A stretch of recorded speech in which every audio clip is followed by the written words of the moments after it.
Hi, it's Mimi and it's Thursday and I'm in my kitchen, and today I'm going to make sprouted garbanzo beans, chickpeas, and make it into hummus. I'm also going to make my own tahini.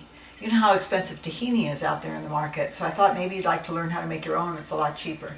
Not much trouble either. So I think it'll all go pretty fast. So before I start, I want to mention a couple things. I've had a couple people watch my YouTube video and they ask me why I have one of those things over there. What is that called, Mike? Microwave. Microwave. See, I don't even know the name. The microwave, which we've never used since I've been in the house. And when we remodel the kitchen, we're going to have it taken out. Right now, we don't have it taken out because it'll leave a big hole in the wall. And then they also, in one of my photos, one of my videos, saw me outside in my little patio right off the kitchen, and they saw my barbecue. Well, that's where we store our gardening tools. We haven't used that barbecue in, I don't know, really long time, and it'll probably never be used again, but that's where we put our gardening tools. So I wanted to clear that up right away. All right, so this is what garbanzo beans look like when they're dry. And you buy them at your market, and they're just tiny little dried up funny things, right? You would never believe that you can soften these. And here's what they look like in the next stage. The next stage is after they're being sprouted. I'm going to show you how I sprout. But here they are. They have little tails on them. I've left these for a while so the little seeds are coming off. But look at, they're all soft.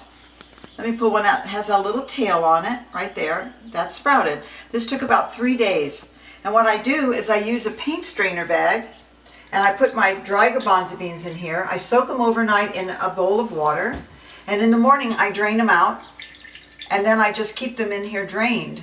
And I keep rinsing them several times a day. Really, you have to keep rinsing them so they don't turn funny. That's the secret. And keep them in a dark place and just keep rinsing. Once you see a little bit of a tail, they're good. Now, they're never going to get as soft as the ones that are cooked because they're not cooked. They're firm. They're a little chewy, but they're good. You can eat them just like this. So that's the first part of this. The second part is the tahini. Okay, so I use these little sesame seeds. They have hulls on them. Usually when they make sesame seeds, I think they take the hulls off, but then they're processed, which we don't want. So I take these and I grind them up in my little food mill here. Let me pull this up so you can see what it is. This grinder I've had for probably 15 years. I could use a new one, actually. I might get myself a stainless steel one. But it does the job.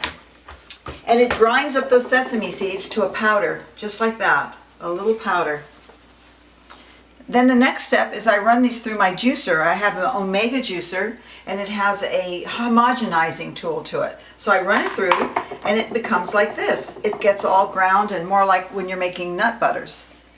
You see that? It's very oily. Then the third step is, after I do that, this is what it comes out after, this is how it comes out after I use my little food mill. Okay, and this is how it comes out when I run it through this is how it runs through my juicer. Then I run it through about 3 times. I add some oil, and that's it. And look at that. Isn't that fun? There's your tahini right there.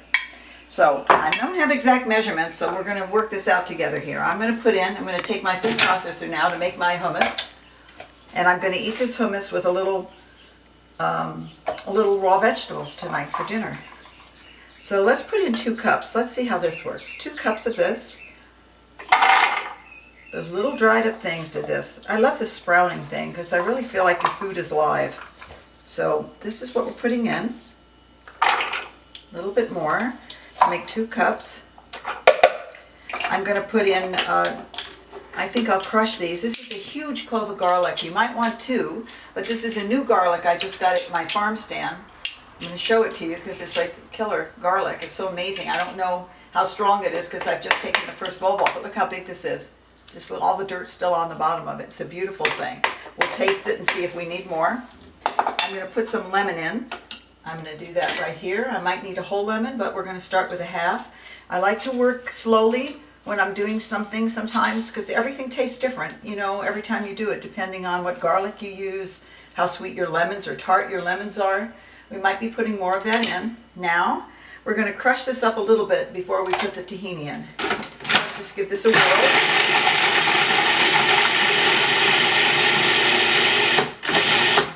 Okay, that's nice.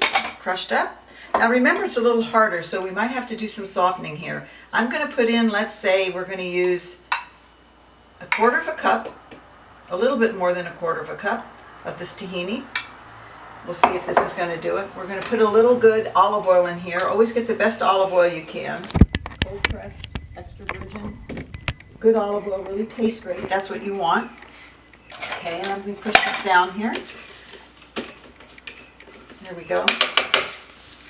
Let's give it another grind. Let's see what else we need. I'm going to put salt, pepper, a little cumin. Cumin's great with this. It's doing the nice thing. It's balling up, so we're going to do this. That's really good when it does that. It's going to need some more moisture in here. But look at this. It smells really great. Oh my God, it smells good. I think I'm going to give it a little taste to see if I need to put any more garlic in. No, that's just right. Wow. I don't surprise myself when something tastes good the first time when I'm just guessing at the amounts. That's what happens when you've been a long time cook. A little bit more lemon. And I think we're going to use a little bit more olive oil in here. And I think that's going to do the trick. So I might as well put in my salt and pepper. Now you can make it creamy if you want to put more, you want to add water, make it thinner. We'll see how it goes. I'm going to put some ground pepper. That was pink Himalayan salt I'm using. Love pepper, black pepper. You know, one thing I always like that they serve in restaurants, Greek or whatever kind of restaurants that serve hummus to you, I really love that they always have olive oil floating on top of the plate. When they serve it, it just gives it a little extra something. And some people don't eat olive oil. I think it's very good for your skin. It agrees with me, so I continue to eat olive oil. I'm going to put a drop of water in here. Let's see. I'd like this a little thinner tonight because I'm going to use it with vegetables and not on a cracker. So it's up to you. As usual, it's up to you how much garlic, how much water, how much salt and pepper, how much cumin. This is starting to look the way I like. My goodness. I'm going to taste a little taste. That is perfect. Isn't that easy? Just the right amount of everything in here. Wow, that's a strong garlic. That was 1 clove. Okay, I'm going to put a little bit on the plate here. I'm going to make a little well in here. That's where they put the little olive oil. I don't know, for some reason that really makes it good. A little extra olive oil. I'm going to get one of these. Let me set this here for a second. I love these olives. These are raw olives. They're so delicious. I think they're pronounced bojita, but I'm not sure. They're raw pitted olives. They're kind of strange and wonderful. They're very dry, but boy, they're addictive. They're so good. Yeah, this is going to be so good tonight. Okay, but I want to show you something here. This is what you want to do. You want to make sure it's thin and a little runny. Doesn't have to be real thick, especially for this tonight. And smooth. So by adding the water or the olive oil in here, you'll get that texture. So this is an easy hummus, and you can season it with turmeric, with cumin, with anything you like. You can make it spicier. You can make it more salty or peppery. It's a great dish. It's great with crackers and breads, and I don't know. This is really good to have in your refrigerator for that minute of being hungry. So ever since I've been raw, this is something I've always loved to keep in my refrigerator. So I'm glad that you joined me today, and I hope that you try this dish, and I'll have this on my website, the recipe, youngonrawfood.com. You can see the products I buy there that I use, and you can see my little grinder, a newer version. If you don't have these tools, they're really handy to have. I think it would be hard to make this dish without a couple of the tools, but boy, it's worth it. And I think you save a lot of money if you don't have to go out and buy your own hummus. So that's youngonrawfood.com. I'm glad to see you again, and I love you so much. Bye.